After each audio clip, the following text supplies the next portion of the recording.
اور یہاں پہ آپ کو اہم خبر سے آگاہ کریں کہ مسلم لیگ نون کے رہنما میاں جاوید لطیف کا کہنا ہے کہ P T I us election کو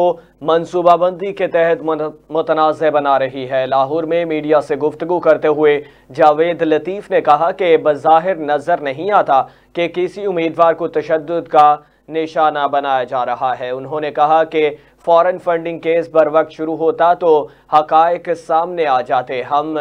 9-10 مئی کو ایسے لے کر چل رہے ہیں کہ جیسے کچھ ہوا ہی نہیں ہے۔ حکومت کا فرض ہے کہ ریاست کے اندر ہونے والی دہشت گردی سے سختی سے نپٹا جائے۔ انہوں نے کہا کہ کئی مظلوم وزراء اعظم زبردستی ہٹائے گئے، ایسے تو آئینی طریقے سے ہٹایا گیا ہے، پھر بھی معصوم ہے۔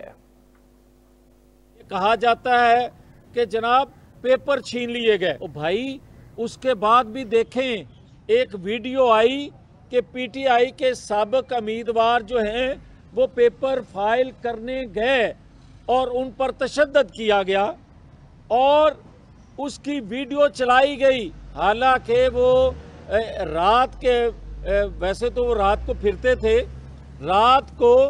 کسی نالے میں گرے اور زخمی ہو گئے، اور اس نے پھر اپنا سٹیٹمنٹ بھی اگلے دن ریکارڈ کروایا کہ مجھے کسی نے تشدد کا نشانہ نہیں بنایا بلکہ میرا ایکسیڈنٹ ہوا ہے۔ اب مجھے یہ کوئی بتائے کہ کوئی ادارہ ہے جو انویسٹیگیٹ کرے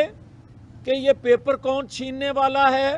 اور یہ اس طرح کی ویڈیو کون پی ٹی آئی کی جانب سے ریلیز کرتا ہے کہ یہ تشدد ہوا۔